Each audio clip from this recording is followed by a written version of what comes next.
What is up, you guys, and welcome back to the channel. If you are new here, we discuss all things culture and politics, and in today's video, we are going to be talking about Andrew Tate running for office in Britain.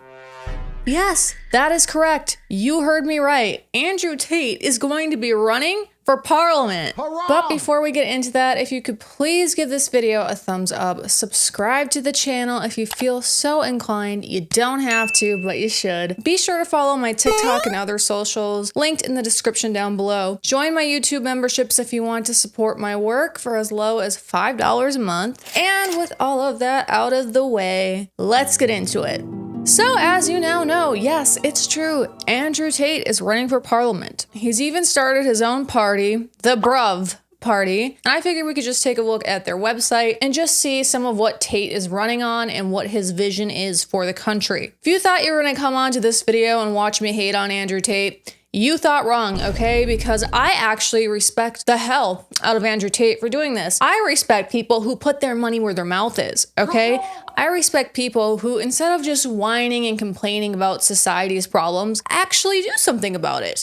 Yes, I'm talking to myself maybe, but the truth of the matter is it does get exhausting just watching people fight and complain and bicker all over social media, specifically in the right-wing sphere, about everything, frankly. I feel like as this new year has come in, all I see online is just bickering and infighting, and frankly, I'm over it. So I very much appreciate somebody like Andrew Tate, who has all the money in the world, all the resources in the world, could simply just peace out and live life the way he wants to. I actually appreciate, rather than just talking about on the internet what we should do, I love the fact that he said, I'm gonna actually try and do it. So as we can see here from Andrew Tate's pinned tweet, the BRUV party stands for Britain Restoring Underlying Values, okay? So it's the BRUV party, sort of like MAGA. And apparently he's saying that if the plan that he has laid out here is not like fully in action and working within 45 days of him winning his election cycle, he'll step down. Really quickly, before we get into more of Andrew Tate's policy ideas and vision for this movement, we need to quickly talk about Britain,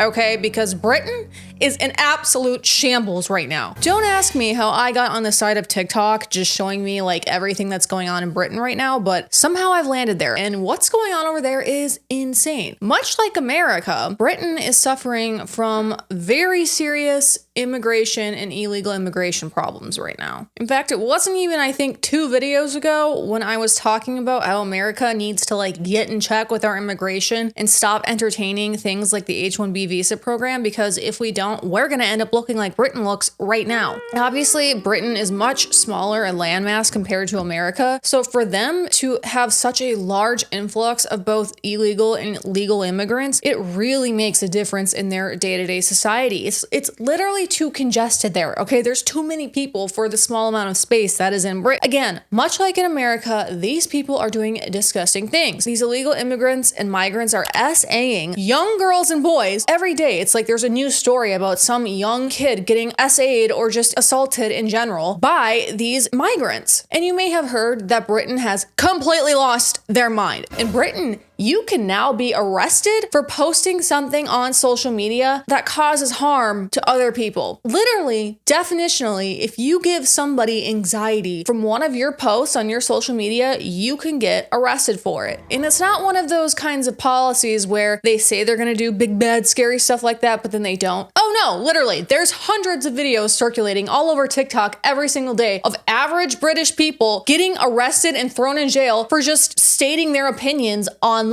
Specifically, if you state an opinion opposing the British government, or if you post something that's considered misinformation, or you make a post that offends or gives someone anxiety, yeah, you're going to jail. So glad that we broke away from that disastrous society, but anyways, you may have heard of popular figurehead Tommy Robinson, who has been one of the people who's really been heading the charge and trying to get Britain back to its normal state of mind. And he's been in a lot of legal trouble himself lately. So all in all, Britain's a disaster. Okay, it's absolutely a disaster. And you'll see Brits all over, online, on TikTok, on social media, saying how badly they need their own Donald Trump. And even during the election cycle, when you would look at posts about Donald Trump on TikTok, throughout all the comments, you'd see people from all over the world, but specifically in Britain saying, Americans, you need to elect Trump because it affects all of us too. And if you guys elect Trump, that will help our disastrous country as well. So in my opinion, I think that Andrew Tate may be trying to be that figure for Britain. He's making his own MAGA over in Britain, if you will. And much like Donald Trump, Andrew Tate is also a very wealthy man. And I think that this could be a really good thing for Britain. So let's just take a look at the Gov't BRUV website. As you can see here, there's not a ton of information on the site. There's nothing on here except a download to the charter and the core values, which is just Andrew Tate's core tenets. It says, this is a war to reclaim Britain. No excuses, no compromises, no second chances. We will defend our borders, crush crime, purge corruption, and restore pride to a nation under siege. Britain will rise again, stronger, unyielding, unapologetic. If you want safety, power, and freedom, join the fight. The time for talk is over. It's action or nothing. Which is kind of what I was saying at the beginning of this video, right? Like, it does get a little bit exhausting to see so many people constantly complaining online, but it just feels like nobody does anything about it. And honestly, I feel like that is a conversation for another time because you guys are not going to like my opinion on it. Hint, hint, I think that men in this society need to step up to the plate and they don't. But anyways, at least Andrew Tate is. So let's just see the charter. And it says here, a time-limited mission of accountability. This is kind of the same sentiment as his tweet. It's basically just saying, like, if I don't rise to the occasion that you guys elected me to do, then kick me out. Respect that. One of their missions is going to be harsh migration control. Yeah, I think we could use a little bit of that over here in America too, but it says over 45,000 illegal migrants arrived on our shores last year, each one costing the British taxpayer £15,000 annually. That is insane. I know 45,000 doesn't sound like a lot because, you know, in America, we just had about 30 million cross the border. So I understand that doesn't sound like a lot, but you have to remember that Britain is like this, okay? And America's like this in landmass. So to them, that's a lot of people. It's very equivalent to what's happening over here. Tate's solution is clear. No more boat lands on British soil. Boats will be leaving the UK filled with illegal migrants and not a single one will be arriving on our shores. So more promises of mass deportation. Obviously, Trump ran on that and has completely flip-flopped on it. Like, I knew he would. I called that so long ago. I wish he wouldn't have flip-flopped, but yet he did. I believe that Tate is dead ass about this. So I believe he would do his best to get these people out. The next one is the knife crime epidemic. Zero tolerance, maximum deterrence. See, this is what happens when you implement severe gun control, right? You cannot own a firearm in Britain. So this is just the prime example how if you take away guns, people just use the next weapon available. Last year in Britain, there were 50,000 knife crime offenses in England and Wales. Okay, that's 137 every single day. Breathe air. Oh, but it's the guns, right? It's the guns. That's the reason why so many people are dying in America is the guns. Clearly, you guys are delusional if you really believe that. Nonetheless, the Tates want to introduce BBC Punishment, a 24/7 live broadcast of knife crime offenders serving solitary confinement. No redemption arcs, no second chances, just the cold, hard reality of a life wasted in a concrete cell.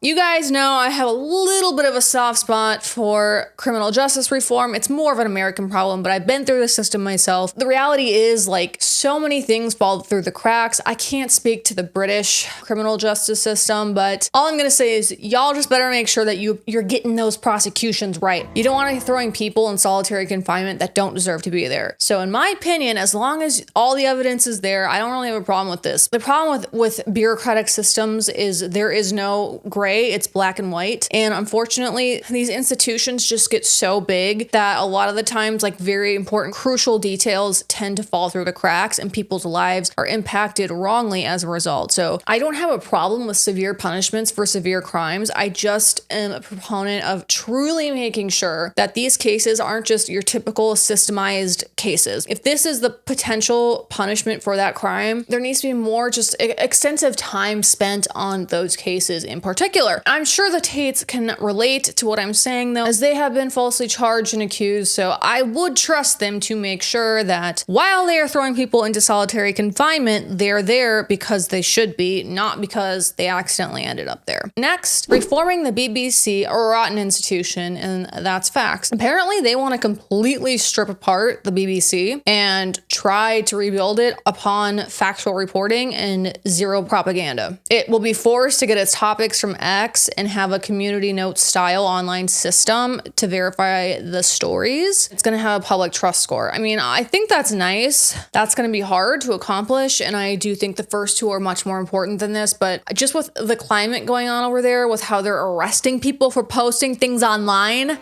yes, I think we need to start instituting policies like this. I don't know, something's got to change there. Free speech is completely and utterly dead in Britain. Our forefounders, they knew what they were doing, clearly. Next policy is protecting our children and restoring traditional values. Apparently, children as young as 6 years old are being exposed to graphic LGBTQ plus materials in school. Insane. The Tates are proposing to ban all LGBTQ plus propaganda from schools and promote traditional family values instead. Next policy is going to focus on restoring British culture and identity. The Tates would like to appoint a minister for British culture to celebrate and preserve their history. Love that. Cap non-British residents at 10% of the population to maintain cultural balance. Yes, yes, yes. I would do anything to have that here because newsflash, whether you guys want to finally admit it to yourselves or not, white countries have culture. Because a country has primarily white people doesn't mean that those people don't have a culture. Why do you guys never get mad at the French? You guys would never go to France and say, you guys can't have your French culture. You would never go to Italy and say, you guys can't have your Italian culture. But for some reason, America and Britain, we're just not supposed to have any culture at all. Bruh. Here's where I'm gonna just make a case for Andrew Tate, because I understand why people are iffy on him. In the past, he's obviously been extremely abrasively controversial. And I understand even with the cases why people feel a certain type of way about him. I don't agree with how he came up through the mud and got a lot of the wealth that he did. I don't agree with all the camming stuff, but you know, I was a drug addict and a criminal too, not even that long ago. So I understand making mistakes in life. I feel like people just cannot comprehend that people make mistakes in life, okay? And so long as the person has grown out of those bad lifestyles and behaviors, who are you to judge? Like, I'm just so tired of it. You need to be judging people by the fruits of their spirit, not by what they did 10 years ago. I think Andrew Tate has come a long way. Like, he's even talking about now really restoring Christian values in the UK and trying to dissolve so much of the Muslim influence and Zionist influence that has so eroded Britain and British culture. I'm not sure where Tate is at with his spiritual journey. I know Candace Owens and even like George Janko have really tried to push him a bit on his religious beliefs. I mean, you could see the wheels moving in those conversations. I'm not sure exactly where he stands in his personal faith. It's really not relevant if he's going to stick to restoring the Christian British culture. I think it says a lot about how Tate is willing to grow and evolve as a person, because he is obviously a truth seeker. He's going to grow and evolve according to the truth. I don't know why we can't do that here in America. Like, why can we not just accept that this is a Christian country? Doesn't mean that you have to go to church every Sunday and read your Bible every night or even believe in Jesus Christ, honestly. But it does mean that foundationally we are a Christian country. The majority of people here are Christians and believe in Jesus Christ and God, and that the general moral fabric and foundation of our society lies upon Christian ethics, just like it does in many countries in the Middle East, like Dubai, Afghanistan, or even in Asia. Next, he is looking to revolutionize education. They want to overhaul the current curriculum and prioritize entrepreneurship, critical thinking, financial literacy. Obviously, everything that kids learn in school is totally useless, does nothing for their life. There is no reason, like in America, for example, why we shouldn't be teaching kids how to do your taxes, okay? Teaching them about compound growth, things like that. Next policy is to invest where it matters. For decades, apparently, Britain has spent 14 billion pounds on foreign aid. For Britain, that's insane. 1 in 5 schools in England is rated inadequate or requires improvement. So they're basically saying no more foreign aid, no more foreign wars. Is that so hard to ask for? Like in any Western country, is it so hard to ask for just No more wars. God forbid we don't want to send our sons, our brothers, our husbands to go die in pointless wars that just kill other people's sons, brothers, uncles, daughters, children. God forbid. But no, we must fund the war machine. They want to cut foreign aid to zilch, zero, and reinvest into rebuilding Britain by modernizing the schools, repairing facilities, and ensure children are learning in a successful environment. They want to invest in infrastructure projects to rejuvenate some of the neglected towns and cities and allowing communities to receive resources that they need to actually thrive. Next policy here is obviously prioritizing the NHS, which is public healthcare in Britain. You know, over there, they got public health care. And just real quick, little anecdote here. So I've been to Britain, I think like 3 or 4 times. I actually love Britain. One of my favorite countries ever. And one time while I was there, I had gotten really sick because coincidentally, I had taken a meningitis shot because I needed it to get into college. So I had a very adverse reaction to that shot. All right. I mean, very adverse. So I had to go to the hospital while I was over there because I was literally so sick. I had to go to the hospital. When I tell you, that was like the worst medical healthcare experience of my entire life. First off, you sit and wait in these dingy waiting rooms. Everyone's sick and coughing and sneezing and you're like this close to each other. So you're waiting in there. I think I had to wait for like 75 minutes. Okay, I was there for a long time. It might have been 2 hours. I'm not sure. We were sitting out there for a long time. Then they finally take me back. I tell the nurse, yeah, I'm having all of these symptoms and I just had my meningitis shot. I'm pretty sure I'm having an adverse reaction to my meningitis shot. She didn't know what meningitis was. One, you would think she's gonna go look it up on the computer. No, she pulls out a medical dictionary from like 20 years ago to look up what meningitis was. And then she wrongly diagnosed me. I was sick the entire rest of the trip. And then I was sick for 2 weeks while I was back home in Boston at the time. And I ended up getting much more sick because of that. And I ended up being sick for like a month because of that. So all of that to say this, all of you who want like national health care so bad, just know that that's the kind of care that you're gonna get. So I'm not saying that our current healthcare system is good. It's awful, I agree, but universal healthcare is worse. So anyways, here we go. Waiting times are at an all-time high with 7.6 million people waiting for treatment as of 2023. So this is what they want to do. I actually think this is effing genius because recently I had to go to the hospital here in the States in Minnesota and I waited for 4 hours while I watched every immigrant under the sun go before me, okay? And none of them have healthcare, so I pay for their healthcare and my healthcare, and then I have to wait for 4 hours. And mind you, I was in there because I literally thought I was having a heart attack, okay? I was having really bad heart palpitation, like it was just really bad. And I mean, obviously I wasn't sure if I had a heart attack, but I knew something was wrong with my heart, like, and I was worried that that might've been the case. And they let me wait for 4 hours. What if I actually did have something going on? Like, nope, the immigrants come first. I love this. They want, so within these NHS waiting rooms, they want British taxpayers who are waiting in line to go first, as they should. After that, the British passport holders, they come next. Everyone else is third in line, bitch. Okay, and that's how it should be, all right? You don't get to come to our country, waste our resources, and basically just take our money and make us wait to get healthcare. Like, no, I can't believe that's even offensive to say. You know, there's people who would think that is insensitive and offensive. Like, no, it's just reality, all right? And I know that life isn't fair, but to some extent, it's getting too unfair. Apparently, the NHS spent $500 million on health tourism, treating people who travel to the UK solely for free healthcare. That is despicable. That would drive me crazy. Okay, then they want to enlist accountability in government. Apparently, 30% of their MPs fail to even meet basic attendance standards. That's wild. So they say, you know, if you don't show up, you're out. I mean, who would argue with that? My husband will love this. They want to use blockchain to conduct weekly referendums where Brits actually have a voice and get to voice their concerns. Next policy is a zero tolerance on crime. If you're a non-citizen, you're out, okay? Regardless of your status, you're gone. You don't get to go to a foreign country illegally and then commit crimes and expect to say, get out of here. That's insane. As well as they want to enlist 25,000 plainclothes officers in London alone. As I kind of spoke about, the crime in London and in Britain is just out of control. It's very mirrored to the United States. They want to reform their tax system over there. They want a new simplified tax code that can be understood in under 20 minutes. God forbid. You know how they make taxes so difficult so that they can just end up taking more money from you. These people are sick, okay? These freaking IRS agents over here in America, they work for us, bitch. And don't you ever forget it. A lot of you forget we pay these IRS agents to steal our money.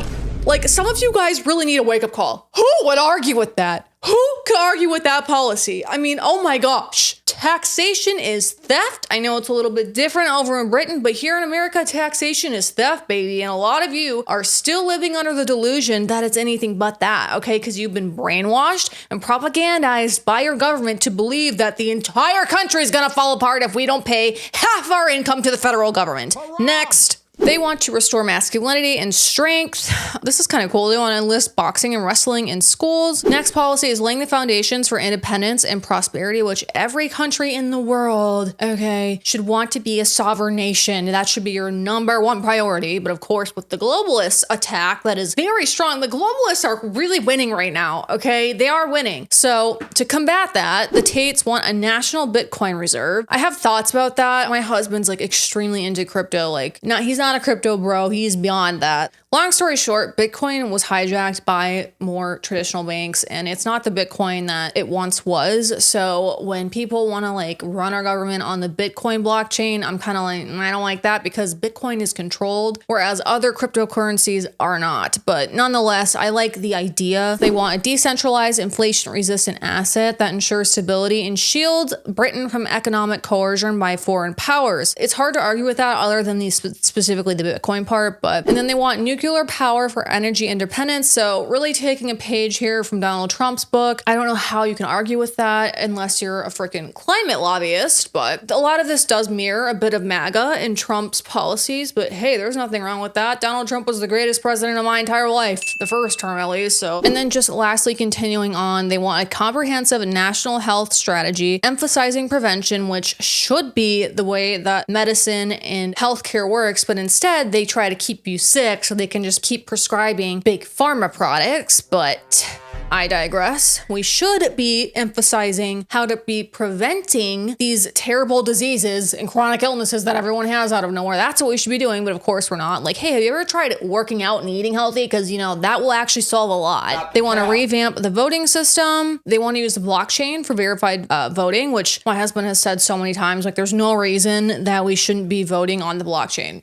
Okay, because the blockchain equals transparency, okay? Nobody can like fight with the blockchain because it's just basically showing how this transaction went from here to here, okay? So there's no way to argue with it, and that's why the government hates the idea of Bitcoin and the blockchain, because they would actually be held accountable since everybody could actually see what they're doing with the money and where it's moving and where it's going, where it started, how it ended up here. Yeah, that's why they hate it. I'm not sure if Britain has voter fraud issues like we do here in America, but they want to create a Ministry of Future, which is a little like, I don't know if that's supposed to be like a pun or like sarcastic, but whatever, that focuses on innovation and identifying and preparing for future challenges like demographic shifts and technological disruptions. And then their foreign policy for Britain will include working closely with their largest partner, the US, to foster cooperation in light of our political revival. And then any organization like the UN or the WHO, which erodes national sovereignty, will enjoy their withdrawal.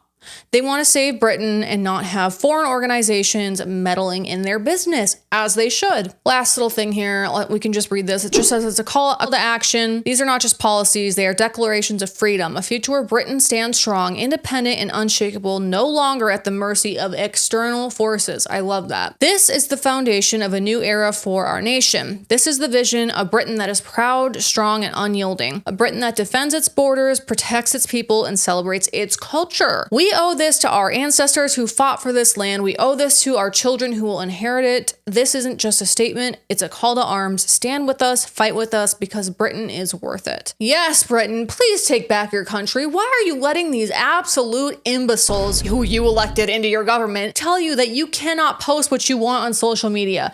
Why are you letting them allow thousands of people who don't belong in your country that have very different morals than you come to your country to steal your money and commit horrific crimes with it? I'm not exactly pleased with how Donald Trump has been handling things since he's been elected, but at the very least, we can say that Americans finally stood up and said and gave a little to the government, right? At least we can say that. At least we can say that the American spirit has finally been revived a little bit, even if it's only like 30 to 50%, it's better than nothing. So the UK needs to do the same thing if they want to ever survive as a nation. Well, that is all I have for you guys today. What do you guys think about all of this? Do you think Andrew Tate would be a good politician? What do you think about his policies that he has proposed? Do you live in Britain? Will you vote for Andrew Tate? I think I would. Be sure to let me know all of your thoughts in the comments down below. Drop me a like if you enjoyed this video, and be sure to subscribe if you want to see more content like this. And I will see you guys in another video soon. And remember, God bless you, and God bless the USA